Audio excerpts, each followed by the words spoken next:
India में अभी shark tank show चला जो बहुत ज़्यादा दिलचस्प रहा और ख़ासकर उन लोगों के लिए जो अभी यंग एंटरप्रेन्योर हैं या फिर किसी स्टार्टअप को रन करना चाह रहे हैं या फिर कोई नए स्टार्टअप स्टार्ट करना चाह रहे हैं।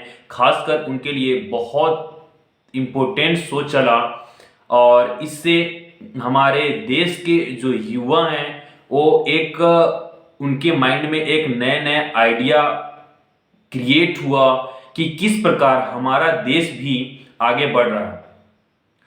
ये जो शो हमारे देश में अभी स्टार्ट हुआ है 2021-22 में। अन्य देशों में ये शार्क टैंक बहुत पहले से चला आ रहा है। आप जानते हैं कि अमेरिका, यूरोप, ये सब बाकी देशों में, चीन हो गया, ये सब देशों में हमारे यहाँ इंडिया से कई गुना ज़्यादा इंटरप्रेन्योर हर साल निकलते हैं। बट हमारे यहाँ जो उसका जो ग्राफ है वो अन्य देशों की तुलना में बहुत कम है। अब हमारा देश भी कहीं पीछे रहने वाला नहीं है। यहाँ भी इस शो को चालू किया गया है जिससे कि बहुत सारे जो अपने स्टार्टअप को बड़ा करना चाहते हैं, जिनके पास फाइनेंशियल प्रॉब्लम है, क्योंकि आइडिया तो उनके पास है बट उनके पास उस बिजनेस को बढ़ाने के लिए फाइनेंशियल हेल्प चाहिए।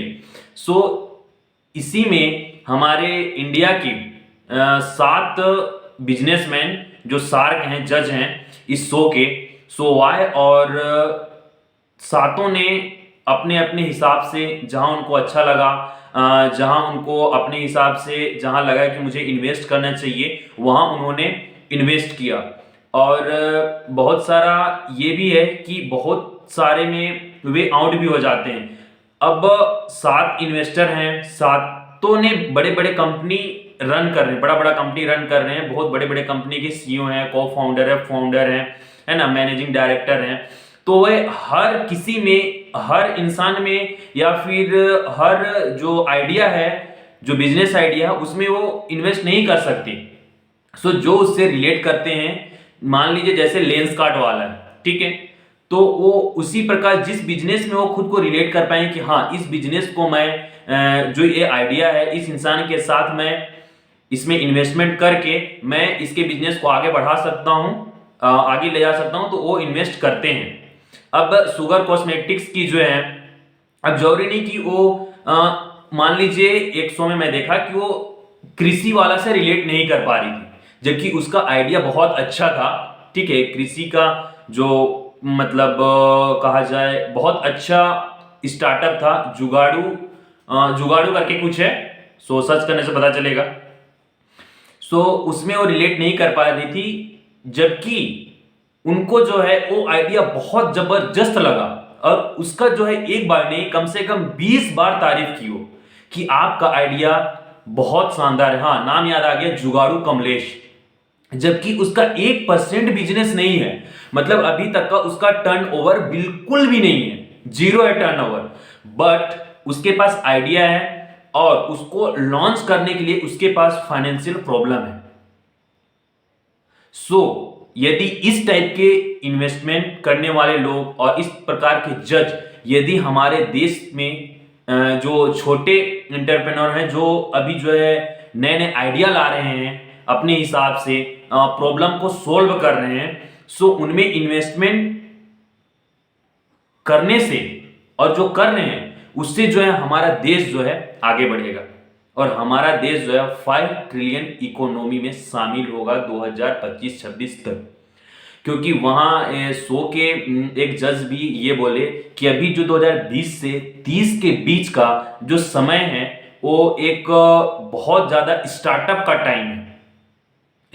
टाइम है और इंडिया तभी ग्रो होगा, इंडिया और ज्यादा अमीर तभी बनेगा जब यहां से स्टार्टअप पैदा होंगे। क्योंकि बाकी देशों में आप देख रहे हैं कि वहां स्टार्टअप करने वाले लोगों का संख्या बहुत ज्यादा है, नौकरी मांगने वालों का संख्या कम है। और हमारे इंडिया में है क्या कि नौकरी मांगने वालों का संख्या हद से ज्यादा है, जरूरत से ज्यादा। उतना शासन भी कहां से देगा? आप में ताकत है, आप में क्वालिटी है, आप लोगों को नौकरी दीजिए। आपको आपके बिजनेस में इन्वेस्टमेंट करने के लिए बहुत बड़े बड़े बिजनेसमैन बैठे हुए हैं, और वे ऐसे बिजनेसमैन हैं जो हजारों करोड़ों कंपनी का जो है मालिक हैं, और उस बिजनेस को खड़े किए हैं और रन कर रहे हैं। सो बहुत ज़्यादा सक्सेसफुल लोग हैं, और उन लोगों का एक खासियत मेरे को बहुत अच्छा लगा। मैं उन लोगों का देखा तो मेरे को एक चीज़ बहुत अच्छा लगा कि जितने भी लोग हैं ना, सब जीरो से खड़े हुए। तो वे लोग जो है ना, कोई भी नया आइडिया लेकर आता है तो उन लोग उसको भली भांति समझ पाते हैं, खुद से रिलेट कर पाते हैं। तो ये बहुत शानदार शो चला इंडिया में, बहुत अच्छा लगा। सबसे पहले तो ये शो के बारे में मेरे को नहीं पता चला, लेकिन जब मैं इस शो को देखा मैं समझा बहुत शानदार, बहुत जबरदस्त लगा है शो मेरे को। और दूसरे देशों का अमीर होने का राज ये है कि वहाँ बड़े बड़े इन्वेस्टर जो हैं बहुत सारे लोगों का हेल्प करते हैं, और इन्वेस्ट करके और उनकी कंपनी को भी बड़ा बनाते हैं। सो इसमें पहले नंबर पे Ashneer Grover, founder and managing director Bharat पे।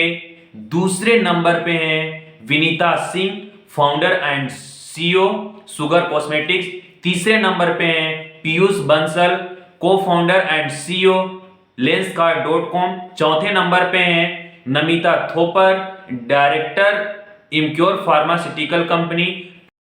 पांचवें नंबर पे हैं अमन गुप्ता, को founder and CEO boat company. छठे नंबर पे हैं आती हैं गजल सिंह, को founder mama of mama earth product. सातवें नंबर पे आते हैं Anupam Mittal, founder and CEO शादी.com। इसमें सातों के सातों शार्क बहुत जबरदस्त हैं फ्रेंड्स। सो ये इस वीडियो का ये जो पार्ट था, ये इंट्रोडक्शन का पार्ट था। सो इसका सेकेंड, थर्ड, फोर्थ जितना जाएगा 2-3 पार्ट मैं इसका लाऊंगा,